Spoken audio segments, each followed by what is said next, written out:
Good morning. Beautiful L. Davis. Good morning. How are you? Good. How are you? Great, great. How you feeling, sweetheart?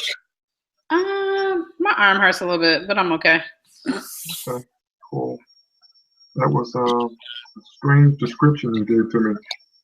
Well, basically, what really happened is I fell getting out of the shower um in Florida, and so what? Go figure. Uh, Yeah. there's not much to it, you know. It's like I fell getting out of the shower, and clearly I fell hard because um I dislocated my shoulder and have a labral tear. Wow. Yeah. Okay. So we can get off that subject. I'm sure it's not. I'm sure it's not fun to discuss. It's Yeah. cool. So, hey, thank you first of all for being consistent with this. Um, but listen, I'm going to give you a heads up. Two things. Hmm. Number one, I don't know if you have the questions in front of you. I know you, so you probably do. I actually don't, but okay. You want to Okay, pull it? Do I you're need to familiar. have? No, you're familiar with them, and I know that we've talked enough about this that you can roll right with it. Okay. Okay, there. The title of your episode will be "From Tragedy to Triumph," Okay. and we've already discussed why.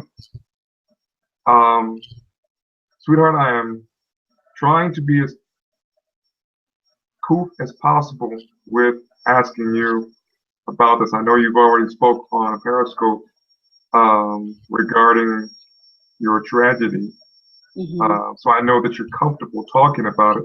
But you might be more comfortable talking about it than I am asking you about it. Uh, to be very honest. So with that being said, question number 8 initially was, what advice would you offer to any woman, I'm sorry, who plans to launch a business? So let me give you the framework of what I'm doing. This is two parts. One part will be a blog, such that we're recording now. The other part, of course, will be a book. The subtitle of the book is Seven Principles of Empowered Women Entrepreneurs. Okay. And one of the principles is triumph. And you will be the focus on that. Okay. So you can go deep into that. When we get to question number 8, you can go deep into it as much as you want to, because that's going to be your stage in the book. Um, but here's what I'd love for you to do, to talk about how you actually went from tragedy to triumph, and you turned your triumph into a business.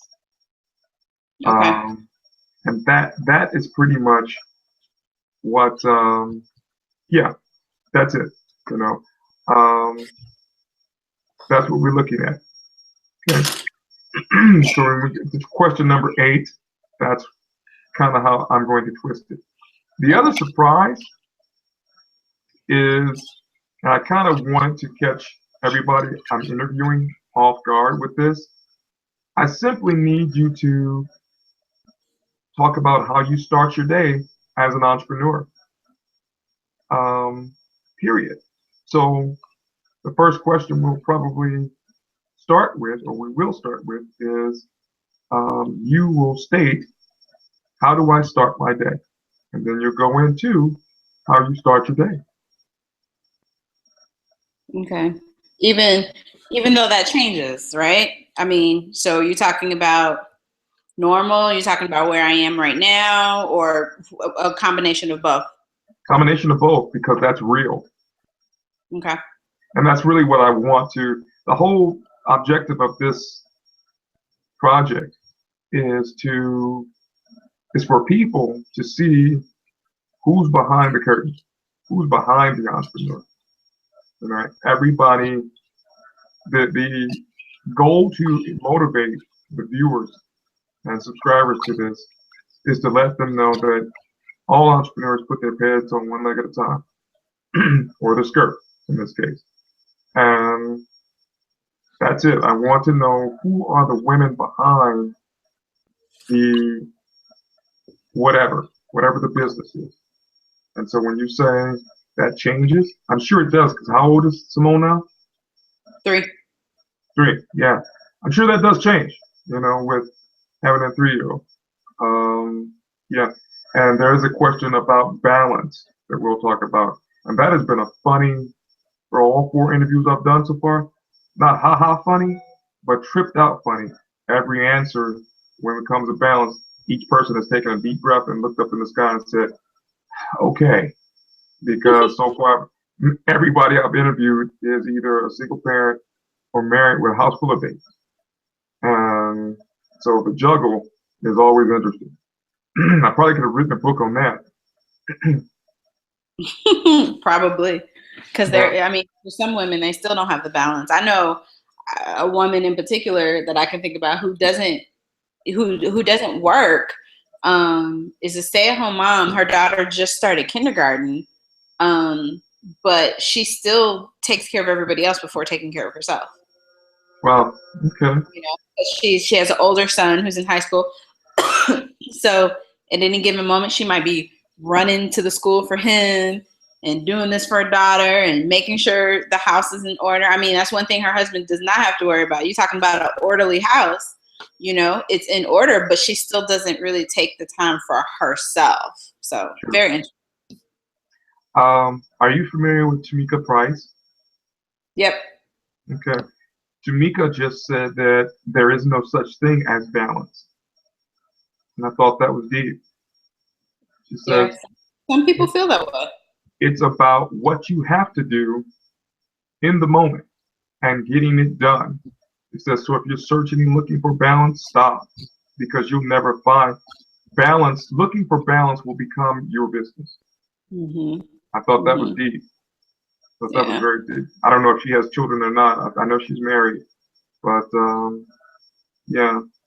So at any rate, I don't want to take up your entire morning. So I am ready if you are. I am ready. Sounds great. Well, first question I'm going to ask is what we were just talking about. If you will, repeat the question, how do I start my day as an entrepreneur? And then go into your answer. All right. How do I start my day as an entrepreneur?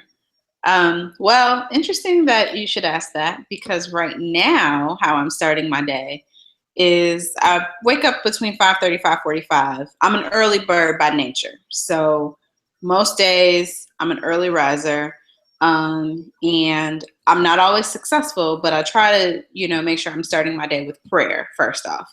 And even if it's a quick, like, Lord, thank you for waking me up, because I'm truly grateful. And sometimes it's very interesting, because sometimes I kind of shock myself by waking up. And we'll talk more about why that is later. But I actually am like, whew, okay, I woke up. Thank you, Lord, for waking me up. But as of yesterday, actually, I started an accountability group. And so there are 4 women. We talk from 6 to 6:30 each morning. And we're talking about our business and what we're doing and helping to hold each other accountable and support each other in what we have going on. And so we'll do this every day, Monday through Saturday, through the end of the year. And then we'll reassess if we continue once January hits. But so right now, my day is started with a quick prayer, an accountability call for 30 minutes.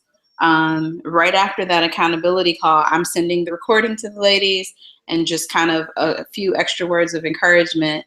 And then by that time, it's close to 7 o'clock, where my daughter is getting ready to get up. So I have a 3-year-old toddler daughter. And, so between 7 and 9, I'm trying to like rush and get her out of the house and get her to school and make things happen. So that I can really get started with my day. My preference is to use that 7 to 9 hour really for my writing, because that's when my brain works the best. So I'm one of those early morning people that really likes to get good work done early if I can. So if it's a non-school day, I'm usually working in those hours because it's just where I'm on fire. I kind of lose steam about 10 o'clock and then pick back up a little bit later and then lose steam again. So I'm one of those early morning, get the good work in people. Great. And then you smiled. That was perfect, Latrice. None of what you said will be edited. None of it will be edited. Great. And I'll tell you exactly where that is going to be placed in the episode later on. Okay, we're rolling, so let's keep it going. First question is a personal profile. Please give me slowly your name, age, education, and your prior occupation before becoming an entrepreneur. I'll say that again. Name, age, education, and what you did prior to becoming an entrepreneur. And please just slow down with it because you're pretty much introducing yourself.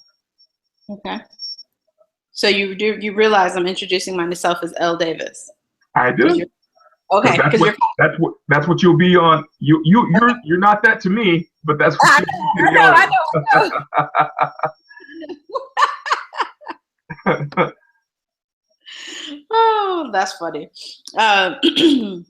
Okay, my name is L. Davis. That's E-L-L-E. I am 38 years old. I sometimes forget that, but I'm 38 years old. I have a master's degree in social work from NYU.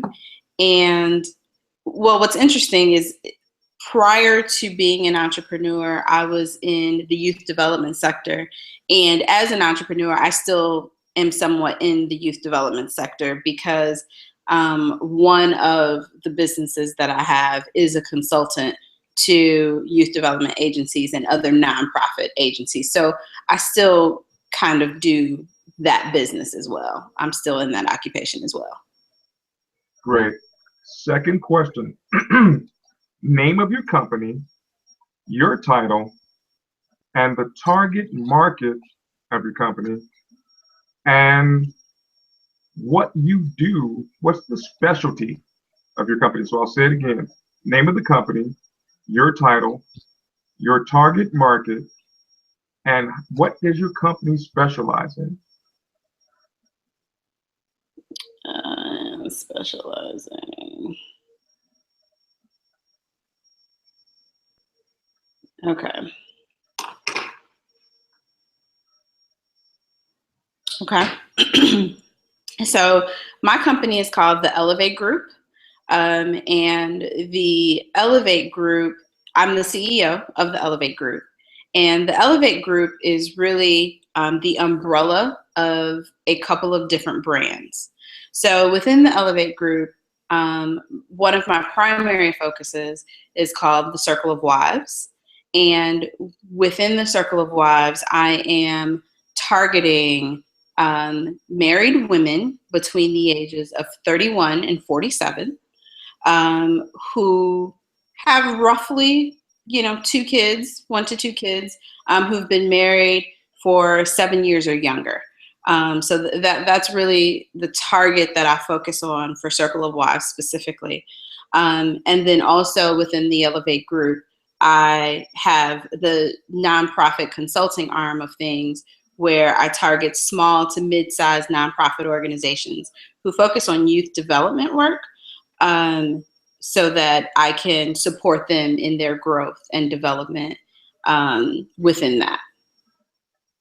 What was your primary motivation to launch this business? So funny because it's kind of 2 sides. So the nonprofit consulting side, I got thrown into.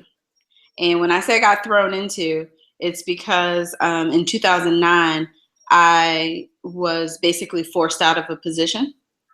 And I wasn't sad about it at all. Like most people get laid off and they're like, oh my gosh, what am I going to do? I got laid off and planned 2 trips. So, for me, it was like, yes, okay, now let's move on to something bigger and better. And I really didn't know what that was or what it looked like. And I just kind of got thrown into consulting. But I loved it, right? I loved every minute. I loved the freedom and flexibility of my time. And I just knew that there was something more for me, instead of being at a job, at a place where I had to be from 9 to 5. I knew that there was just something more. And so after, doing consulting, independent consulting for quite some time, I then started doing work as L. Smith Consulting. And so that was kind of the first iteration of my business and allowing it to grow. And then over time, it has just transformed into something more, because I also knew that as much as I loved youth work and supporting nonprofit organizations, I knew that that wasn't the only, how do I want to say? I knew that that wasn't the only thing I had to give. I knew that there was something more that I wanted to give the world and to build my legacy. And I was just kind of in a weird place of trying to figure out what that was. And it's just evolved over time. I knew that I've always loved to speak in front of groups and crowds. And so that is an arm of my business that I am expanding. And I knew that I always wanted to help and support people. My background is in social work. So it's kind of, I'm a natural counselor / mentor, if you will. And so I knew that I needed to expand in a way. And so it's kind of happened organically over time. Great. Repeat this question. Am I getting that? Go ahead. Say it again.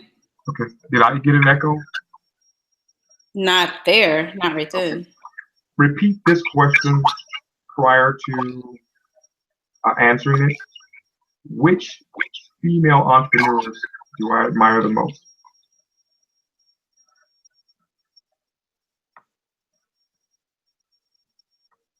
Can you hear me? Yep, I'm just writing. Okay. And if it's more than one, if it's one, which female entrepreneur, or if it's more than one, which female entrepreneurs do I admire the most? And then go into the answer. Okay. Which one I admire the most? It's funny because, what year is this? So this is 2015. In 2014, I went to a speakers conference who was put on by Marshawn Evans. And just a few months after that, I went to an overflow retreat put together by Monique Carradine. And during that time period, I called them my M&Ms, right? Because Marshawn and Monique are two powerhouse women that really were there for me without even knowing that they were there for me at a very pivotal point in my life. And so I would have to say that those two stand out as just two dynamic female entrepreneurs who I don't even know if they really know and understand what they give to the women that follow them, to the people that follow them. And they're just dynamic. They're my M&Ms. I love chocolate. I like candy. Those two are my M&Ms. Perfect. Now, do me a favor, Latrice. You broke up a little and it wasn't you. It was the crazy cloud system. Okay. When you were initially answering the question, and you said when you asked the question and then went into it. So if you could start one time, because I don't know if that's going to come out fuzzy or not. Who are my two most admired female entrepreneurs? However way you want to phrase that, if you can just say it over again and then state both of their names. Okay.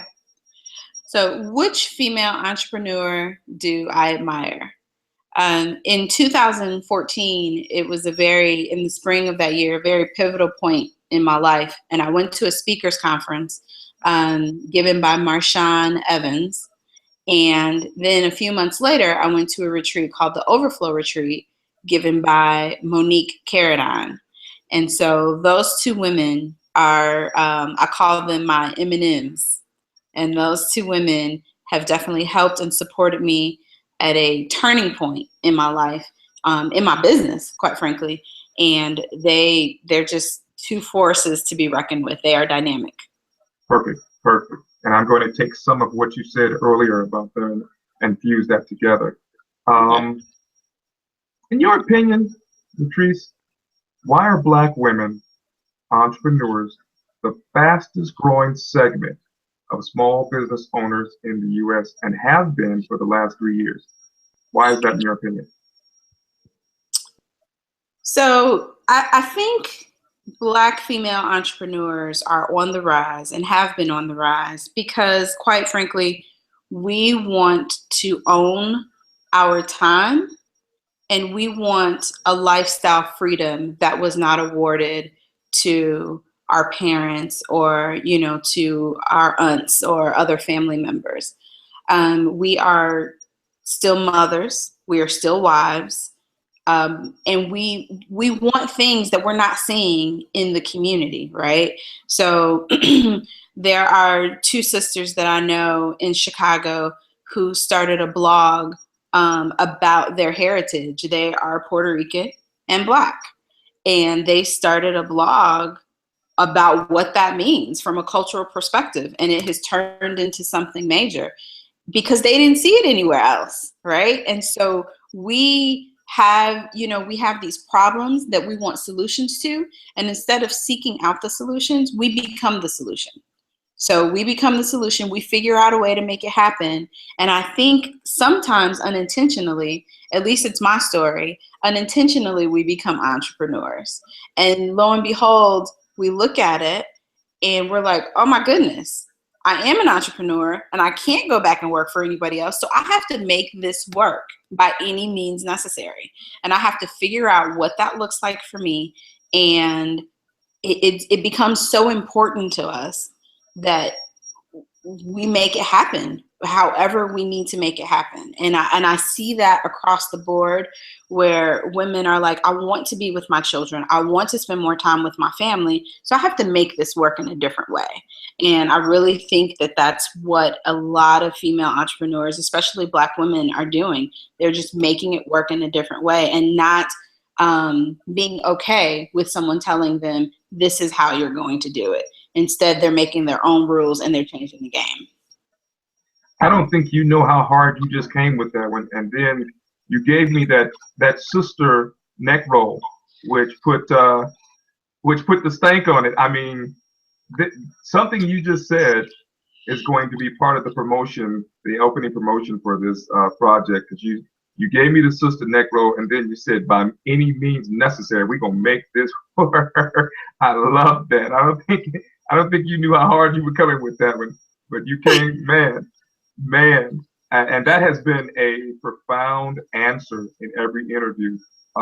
When you start to see some of these interviews, you're gonna see how deep. I didn't know, just like I didn't know about jumping the broom, and you informed and educated me on that about 13 years ago. I didn't know. I assumed, Latrice, that I knew a lot more about this project than I did. I'm being educated far more than I'm directing this thing. I'm being educated on what women are really thinking. That's awesome. That's a good thing. Yeah, in terms of it's helping me bring some stuff in here in this house, in terms of just like understanding better what sisters are really thinking and going through. Right. So you spoke to some of those problems that the sisters who are Puerto Rican and African American saw, and you said you come up with the challenge, you come up with the solutions, and you become the solutions. Give me some specific challenges that are unique, challenges and obstacles in the business world that are unique to women business owners. That are unique to women business owners. Okay. So interestingly enough, excuse me, as a woman, as a mother, I believe in I believe in taking my daughter with me to a lot of networking events, entrepreneurial endeavors, because number one, I want her to see what I do. And number two, I want to create the social environment that I want her to be comfortable in, right? So I want her to be okay in social settings and know how to introduce herself. And so oddly enough, a little over a month ago, I went to a networking event. It was a panel in the middle of the afternoon. And although it was being put on by another woman, she was not very welcoming of me bringing my daughter. And, you know, it was because, from what she communicated to me, it was because liquor was being served at the event. Well, the event was at 3 o'clock in the afternoon, at like a studio, like a photography studio. It wasn't a bar. It never said no children allowed. It never, any of that. And so people don't think about the woman who is the entrepreneur, who has the kid, who either A, may not have the support, B, just may want to bring their child with them because they believe it's a positive environment. And that was very eye-opening for me, because it was the first time that I felt like I had, you know, had a slap on the wrist for bringing my child into what I thought was a positive networking business environment, right? And I think that that's something, you know, men don't have to face that, because typically, even if men are fathers, number one, most of the time they're not bringing their children, you know, with them to work or to this networking meeting or any of that. They're not bringing their child with that. And they just, you know, no bash to men, but they just don't think about parenting in the same way. As women, we're just nurturers, and we always want what's best for our child, and we always want our children there. And so it just becomes something that stays at the forefront of my mind as an entrepreneur, is how is this going to impact my daughter?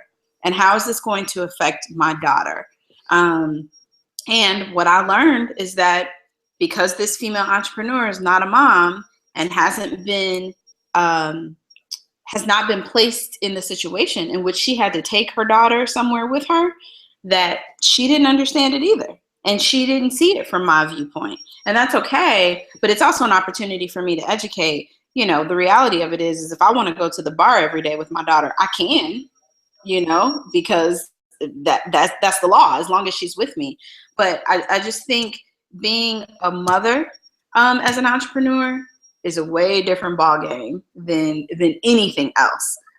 Forget the, you know, trying to climb the ladder and the social ills that come with like financing for your business, depending upon what your business is. Like, all of those things are very challenging, but when it comes to being an entrepreneur and being a mom entrepreneur, being a mompreneur, as many women have called it, it's a new situation that many of us don't think about. Perfect. I'm going to stay there. I'm going to skip question number 8, which is the $1 million question for you.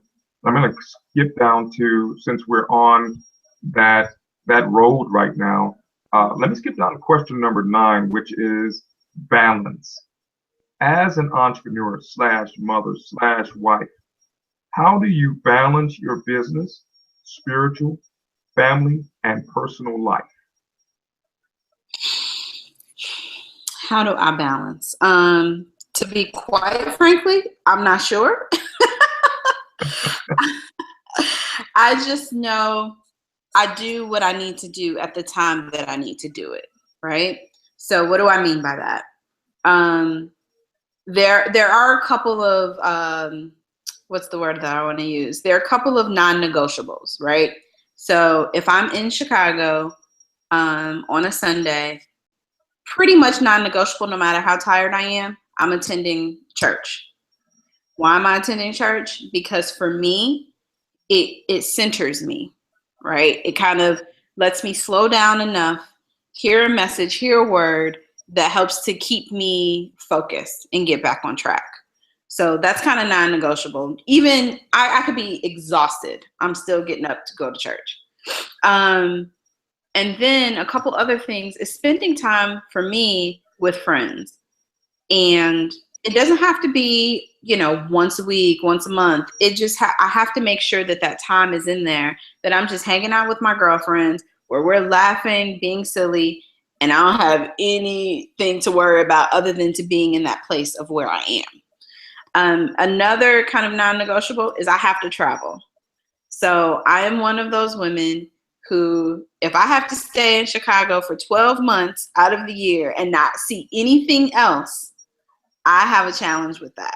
So I have to get out. And some of that travel can be with my family, and some of that travel just needs to be, again, me and my friends, so that I can enjoy life. Because when you get away from it, you're able to appreciate what you really have, right? So those are kind of some of my non-negotiables and how I do it. But interestingly enough, I was at an event on Sunday having a conversation with a woman who also is an entrepreneur, married with a child. And, her advice and the way she talks about it is that as long as she can be two things at any given time. So she's a mom, she's an entrepreneur, and she's a wife. She says she's not going to get hit on all three every day. But as long as she hits on two out of the three, at least every day, she's doing good, right? So she's like, some days she's a great entrepreneur and a great mom.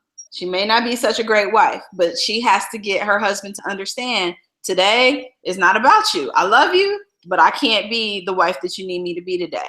The next day, she might be a great wife and a great mom. And her business, it's not that it's struggling, but she's just not feeling it for that day. When she explained it in that way, I loved it. I was just like, I absolutely love that framework and to think about it like that.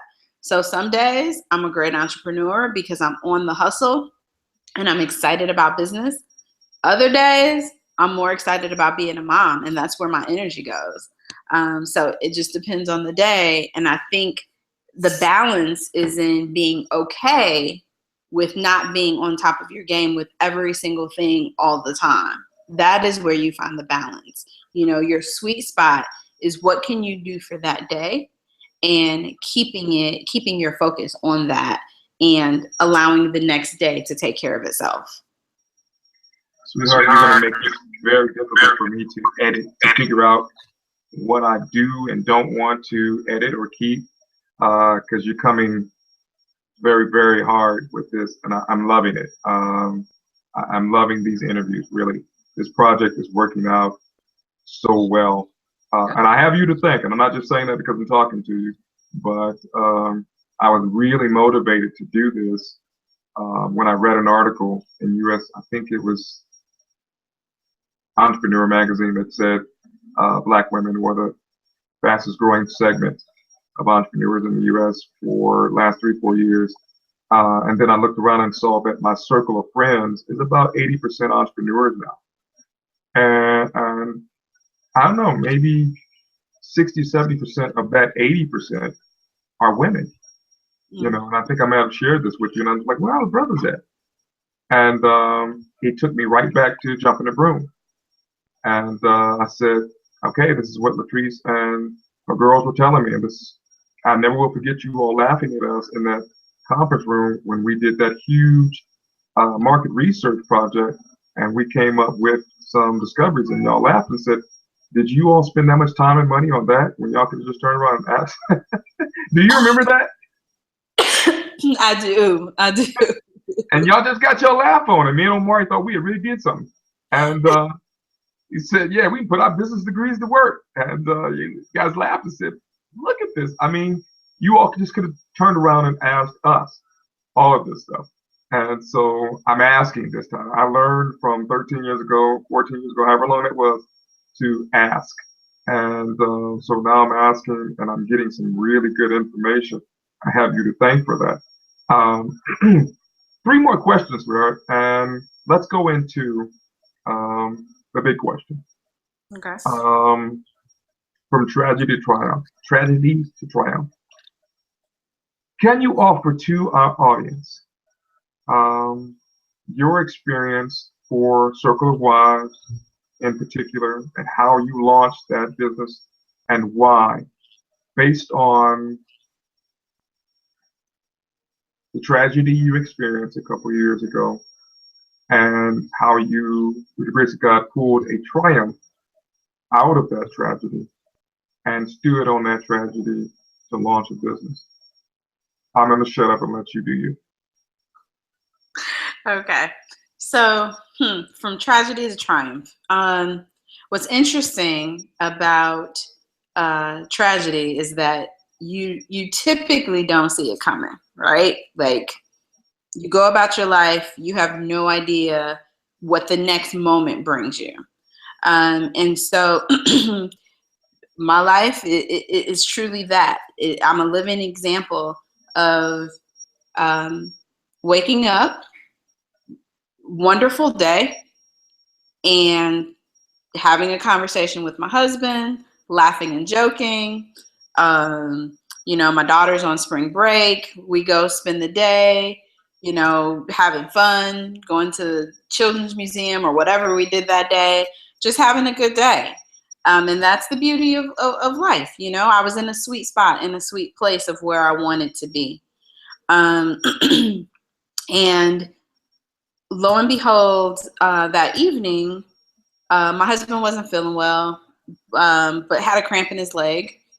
But he's a tennis player. He played tennis earlier that day. We think no big deal. He just wants to sleep it off. He wants to rest. That's fine. About 11 o'clock that night, my daughter awakes and she's crying. That's not out of the norm either. She's 2 at the time. But typically what would happen is my husband would wake up and get her. And so this night he didn't wake up, and I'm just like, oh, okay. But I pushed him to do something to like wake him up, like, you okay? And when I pushed him, I instantly knew that something wasn't right. And so because of the way he felt, and I've never experienced this before, but because of the way he felt, immediately I was like, he's not alive. Like, he's not breathing. And so I jump out of the bed and I run over to his side of the bed and I look at him close in his face. And of course it just looks like he's sleeping. But I'm like, I don't feel a pulse. Nothing's happening. So call my parents, call paramedics. Paramedics get there before my parents do. And probably 7 or 8 between the paramedics and the firemen, probably 7 or 8 come into the house. And I knew as soon as the first one came out, because they don't say anything. They just kind of walk out of the house. I knew he wasn't breathing. I knew he had died. And so literally in one day, my life changed. Like, my life, I woke up with a husband, with my child, happy, smiling. And before midnight, I had lost my husband. We had only been married just short of 3 years. We were 2 months shy of our 3rd wedding anniversary. And of course, I didn't know, like, what was next, right? I was just like, what is next? What is going to happen here? And so... Do we need a moment? Nope, I'm good. So I didn't know just what life would deal me after that. Oddly enough, a week and a half prior to my husband's death, I was in Atlanta for a speakers conference about speaking for pay. And I kept just struggling with what my topic was. Like, I'm like, I wasn't sure if I was going to stay in the nonprofit sector of things and like really talk to people about expanding their nonprofit career. I just didn't have any idea. And my girlfriends that came over the next day, one of them was with me at that conference, and she said at first, I think, she's like, you struggled about what you were going to speak about and how you were going to launch your speaking career. And she's like, this is it. Like, your pain, you're going to show people how to get past the pain. You're going to show people how to triumph in spite of their tragedy. And of course, this is still fresh. So, we're not really thinking of what that looks like. But one of the things that was heavy on my heart had been heavy before Paul passed and even immediately after, is that it clicked for me that I wanted to help wives really appreciate and understand what they have in a marriage, because mine was cut short, right? So here it is. I had tons of girlfriends that married. I had one who had married after my husband and I and was already going through a divorce. And that was not okay for me. That was just not something that I was okay with dealing with. And so I didn't know how to do Circle of Wives. I had the name, but Paul and I, before he passed, had talked about it, because I had talked about doing something, but I never knew what it was. And then a girlfriend said to me, or actually not a girlfriend, Monique Carradine, one of my M&Ms, said to me, just start at home, have some girlfriends over, for some cheese and wine, and start there.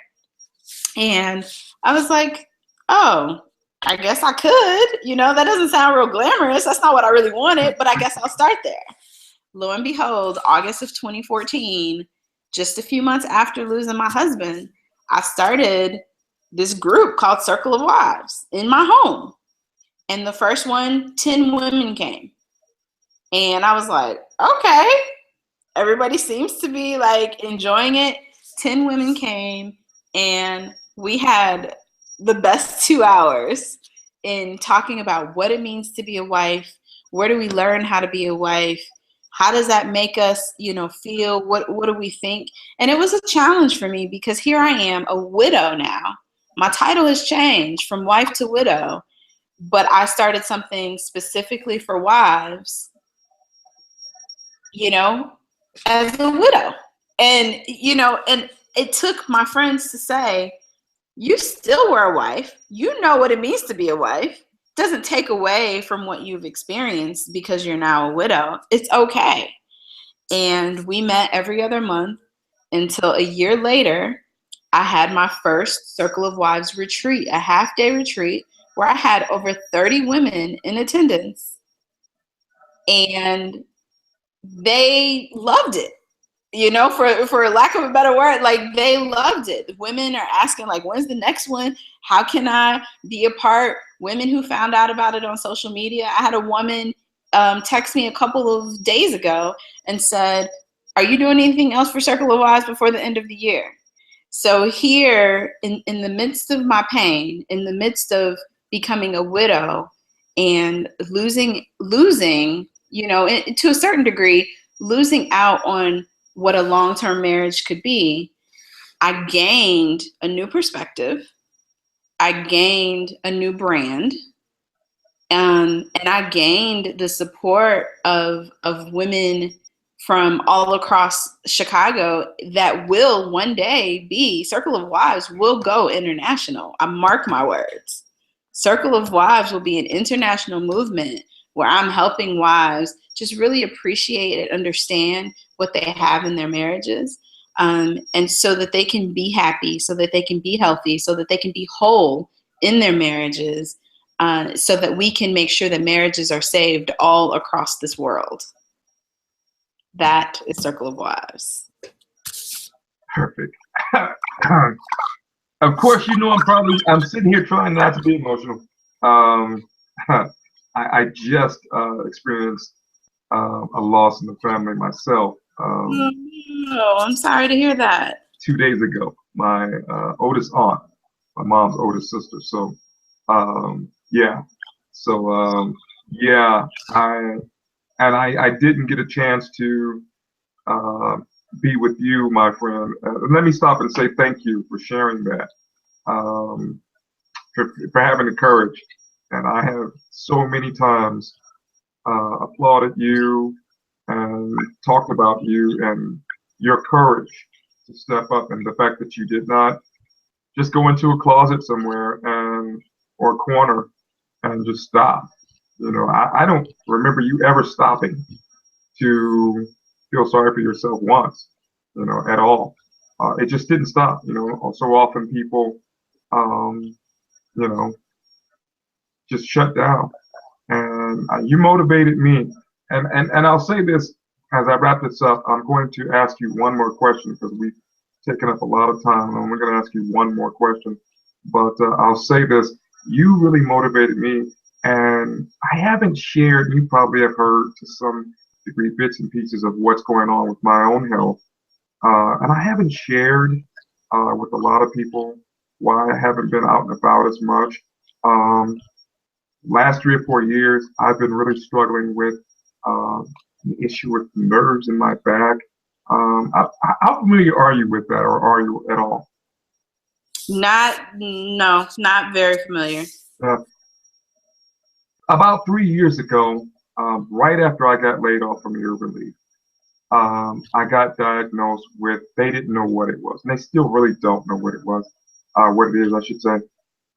They didn't know if it was MS. They didn't know if it was sciatica. And they're kind of somewhere in between. Okay. And so I've had a lot of relapse. If you can see, my face is a little fatter than what it normally is. And it's not chicken, it's not pot roast. It's it's steroids more than it is anything. So I've been on and off steroids for some time. And so I just kind of wasn't teaching. There were some jobs that I had been offered, and I really didn't feel comfortable going up and downstairs. I was using a cane a lot. And you've probably seen my wife in and out of church without me a lot. That's what's going on. Sometimes if I don't feel like doing a lot of walking, I just can't, or I don't. And so one of the motivations I had, honestly, was you. And I didn't ever get a chance to tell you that, but it was really at its height when Paul passed, and I couldn't get to your house. I couldn't get to the funeral. And that was why, because I was really, and at first I didn't know how to handle it. I said it wasn't an injury, and I played ball all my life in high school or whatever, and I thought it was going to be an injury, something that you sit down, let it heal, and that's that. But I had to like change my diet, start taking all kind of medication, and that was new for me, and I wasn't doing it at first.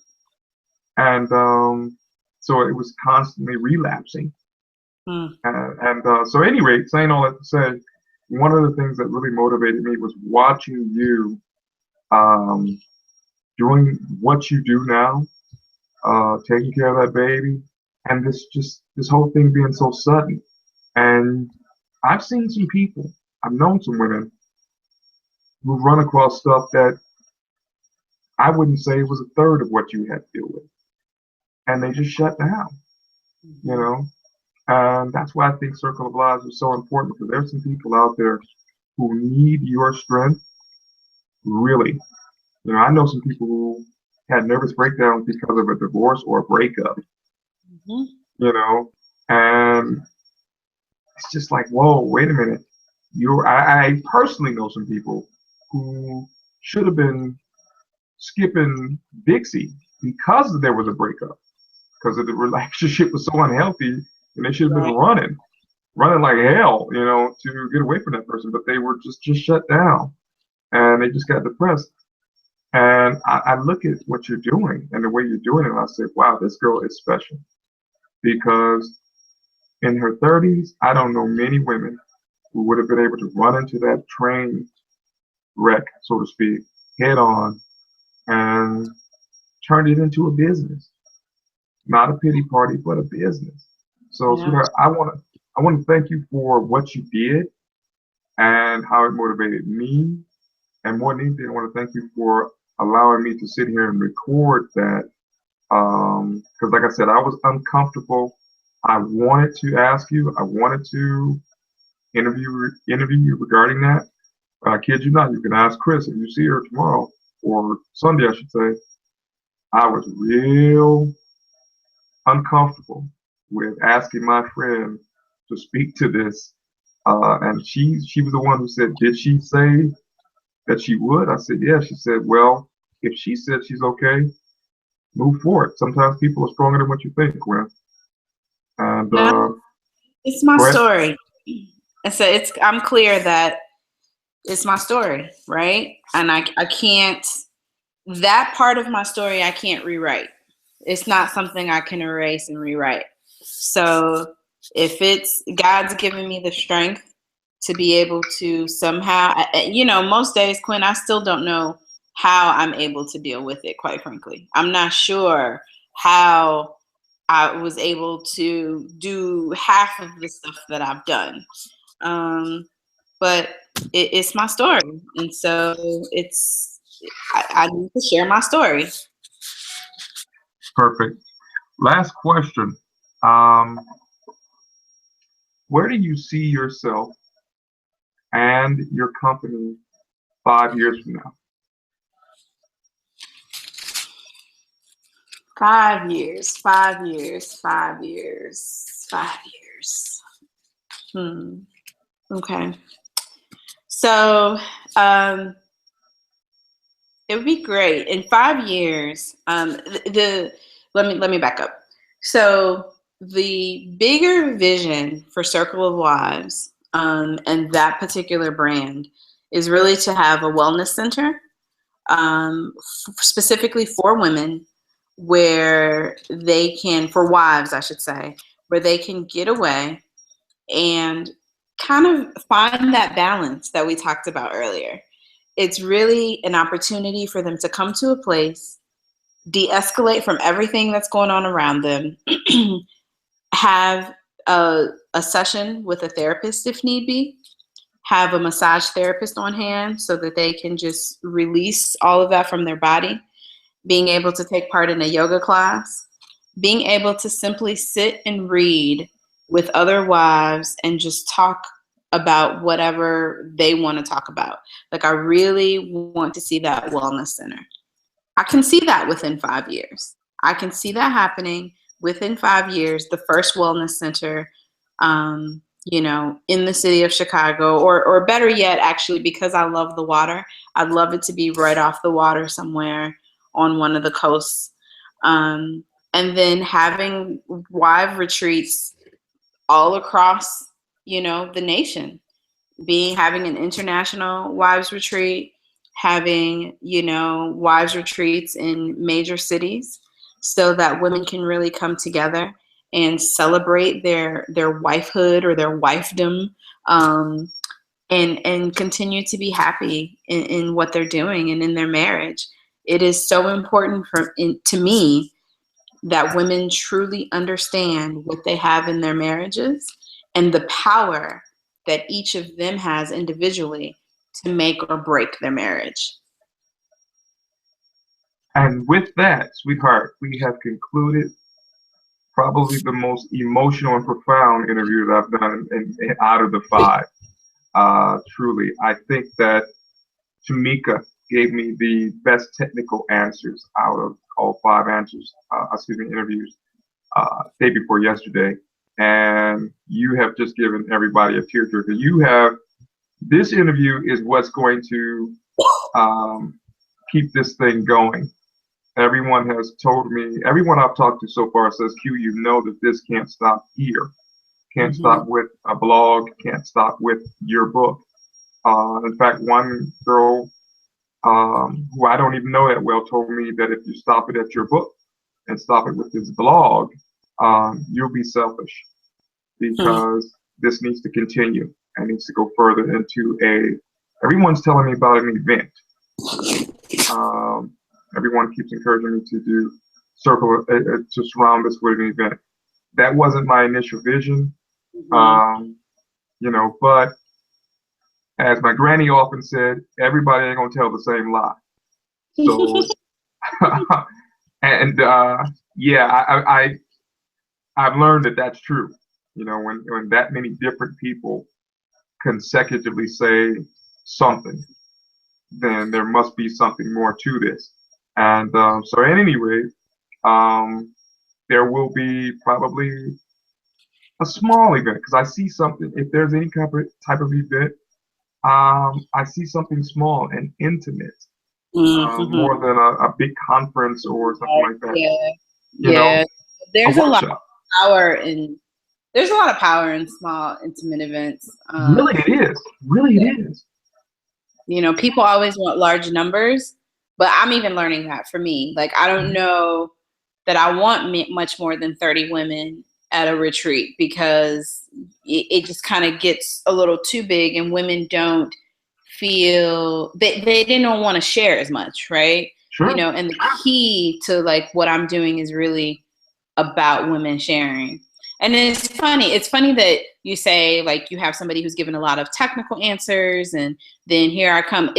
Because even in this entrepreneurial journey of mine, I realize and recognize that I'm not your traditional entrepreneur in the sense of, you know, I don't have the business background. And I don't necessarily subscribe to a lot of the traditional methods. This is a very non-traditional approach to business. And I'm a very emotional person, so it comes out in everything that I do, right? So it's just funny that you actually brought that up, because I'm like, yeah, I'm not going to give you kind of, you know, the profit and loss of everything. It comes from my heart. It really, a lot of what I do just really comes from my heart. And so I have to work harder at employing the business side of things, because that's not my natural strength. Okay. And that's perfect. To me, that's the essence of entrepreneurship. What I've learned in 14 years of teaching entrepreneurship, which is that is the essence of entrepreneurship. You can always hire me, Omari, or somebody else to put the economics of one unit and business plans and all that stuff together for you. But if you don't have what you're talking about, that intangible thing that's not quite measurable on black and white, you got to have that. And I find that most small business owners, that is the most powerful thing that they have. You know, that passion. You know, think about some of the people who are artists and creative people, or hairstylists, or cooks or whatever, chef. You know, these people don't. Paula's name, Paula Deen. She was the most marketable before that stuff happened. She was the most marketable person on the Food Network or whatever it's called. And she doesn't have a culinary degree. Yep. I didn't know that until all this stuff came out with the whole N-word thing, whatever. Yeah. And I didn't know that she didn't have a culinary degree. Her story was tragedy triumph. You know, went through a divorce or something, found that she didn't have enough money to sustain herself. Hey, I know how to cook. You know, I got 2 boys who can run these sandwiches and this lunch to a bunch of construction workers. And this lady, multi-million-dollar business out of just having a passion. You know, you can always hire an accountant, an attorney, or something else. But that's the thing, you hire your weaknesses, right? Like, yeah. Like, I'm a visionary. I'm clear on that. And, you know, at some point through, you know, hard work, I know that it will all come together the way it's supposed to be. And all those people get hired who need to do the technical stuff. I don't do that well. I can do some of it. I don't do most of it well. I'm clear on that. Right. And that's good. That's in my book too. 2 or 3 people said that in the Success, Failure, and Recovery book. 2 or 3 different people said, hey, don't try to be a jack of all trades. You know, if you don't know how to do it, get out the way. Hire somebody. And that's it. Because if you don't, I don't even know what to call it. We'll just say passion. If you don't have that passion that you just described earlier, it's not something you put a name on. It's not something you can actually measure. But that drive and passion that you just talked about, if you don't have that, you know, you will not have a successful business, in my opinion. Yeah. So true. Cool. Sweetheart, listen, I did not mean to take up your entire morning, but the interview went very well. I left out 2 or 3 questions that I didn't think were appropriate. And just some technical, you know, fluffy stuff. It would have been fluffy compared to what you gave me. Okay. So I'm looking to launch this in April, Okay. along with the book. Okay. And what else was I going to share with you? Um, I'm sorry. I just laughed because April is 2-year anniversary. So really, it's just funny. Yeah. April really, 6th. Yeah. okay. And I didn't even know that. I didn't even know that. That's interesting. That is real interesting. But so yeah, in April is when I'm planning to launch this. Um, the book's subtitle is Seven Principles of Empowered Women Entrepreneurs. The subtitle of the blog is The Driving Force Behind Women Entrepreneurs. I'm going to edit the blog down to maybe 15 or 20 minutes per. I will be sending documents out to everybody, of course, videography and photography release and permission forms. I'm going to get this interview back to you, cut down all the stuff that we're talking right now, cut out, just so you can look at it and say, hey, Quinn, I'm comfortable with talking about everything that I saw on there, or tell me, Quinn, cut this out, or whatever, before we move forward. And that's about it. We're working on the promo now, the coming soon. We're working on that now. Um, there's a headshot I'm going to send you and get permission from you. There's you turn to the side. I think it's your Circle of Wives headshot. You turn to the side, got your little cute smile going on, and it's that hairstyle that you have now. And I'd love to have that on the cover of the book. So I'm going to send it to you and ask for permission to use that for the cover of the book. And yeah, that's it. You know, as this thing continues to develop, I'll be sending out any updates or permission forms or whatever I need in terms of getting you and everybody else who's involved in this. So let me thank you for your time. You're welcome. And and I had to thank you not only for your time, but your motivation from 13, 14 years ago. Because if I had not bumped into you, and who else were you working with? You had a little crew of people who were always laughing at me and my partners because Well, of what we. no, because only at that time the only other person that would have been in the meetings would have been Melody. Maybe that's who it was. Maybe that's who it Mm. was. How is she doing? In fact, have you talked to her? I saw Melody a few weeks ago, right? Yeah, it was about a few weeks ago. She's doing good, I think. She lost both her parents last I year. know. I know. So she, within a very short time period of each other. So, but she's doing good. We have experienced that in this household too. My wife lost both of her parents within 18 months of each other. Yeah. So. And, so we have been hit. Yeah, I I was just talking to my cousin last night. At my wedding, there was a photo taken of, and it's almost eerie. There's a photo taken of my aunt, my uncle. I can't hear you, Q. Can you hear me now? Can you hear me now? Oh, yep. Okay. At my wedding, I was saying there was a photo taken of my aunt, my uncle, and maybe three of my cousins who were like aunts and uncles to me. They were older than me. Mm-hmm. They're my mom's age, and so I was considered to be auntie this or uncle that. And seven of them, they're on the picture, and they've all passed. Oh wow. And, yeah, and my cousin put that picture up as her profile on Facebook last night, and I just sat here at the computer and I was uncontrollable. You know, my wife couldn't console me. I just couldn't stop crying. And I said, wow.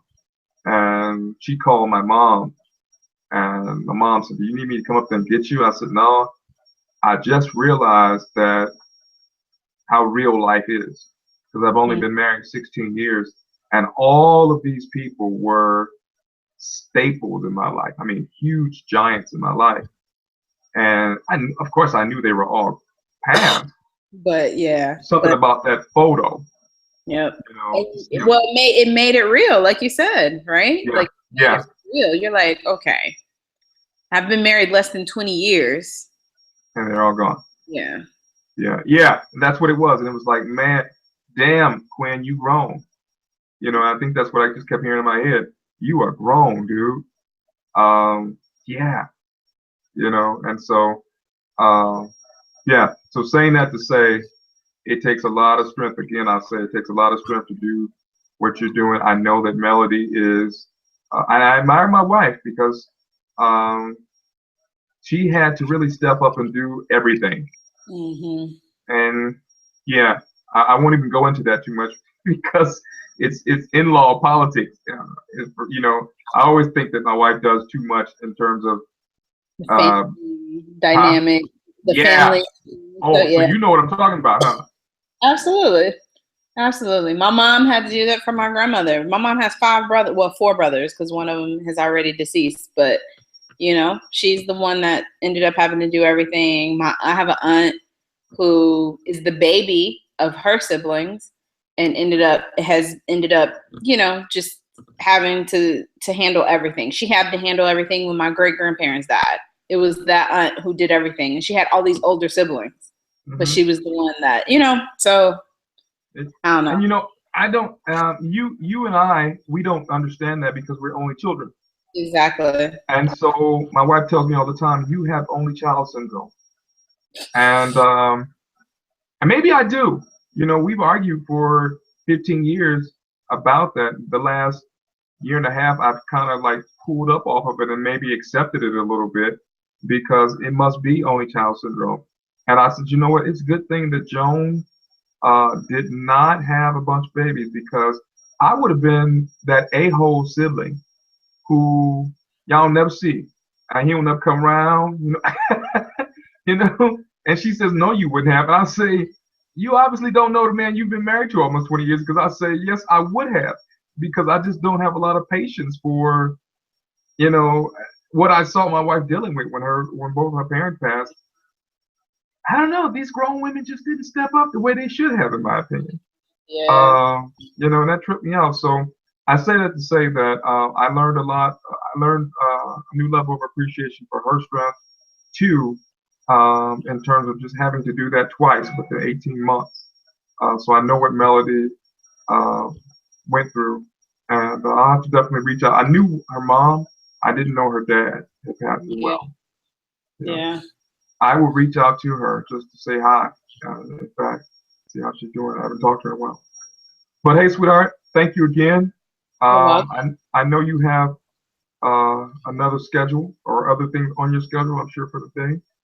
So let me know if there's ever anything that I can do in terms of my skill set with Circle of Wives, business plan, financials, marketing Find plan. me, find me an online teaching gig.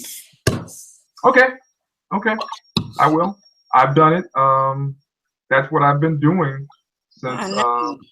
Okay, I will. Um, social work or something else. Social work, nonprofit leadership management type stuff. Okay, that Any, that there's a lot more opportunities in the latter of what you said than I don't know if there are any sociology or social work courses online. I imagine they got to be, but I have seen what you're talking about as far as the whole social leadership yeah. and development, that type of thing. Okay, enough said. As you well know, that's just a hot topic right now anyway. Mhm. Organizational development and social social enterprise is Yeah. huge right now. So I will be on the lookout, and I'm going to start sending you emails Okay. every time I see a post, and then I'm going to send you the information of the people who connected me with the people that I'm working under or for now. Okay. Cool. As a matter of fact, I'll talk straight to some of the folks that have hired me. Hey, I got a friend, you know, she's very qualified and educated. Plug her up. Plug her up. That's what I need, because Yeah. it's so hard to break into, it's just hard to break into it unless you know someone. And I mean, I would like to teach on the university level. And so I just keep plugging away and keep trying. So, and you're right. The whole higher education thing, it's, I learned that the hard way, that it's a hookup. Yep. That you gotta have. It's very political, and it ain't gonna be no, let me send my resume in, Yep. The whole traditional thing. It's all a hookup, unashamedly saying. So that's it. So here's your hookup, sweetheart. So I'm gonna go to bat for you. Right, I was about to say. So I need my hookup. Yeah, I'm gonna go to bat for you this week, sweetheart. Somebody went to bat for me, and so yeah, we gonna do this. All right. All right. I thank you again, sweetheart, and I will talk with you soon. All right. Take Please care. enjoy your holiday. Thanks. You too. Have fun. You too. Take care.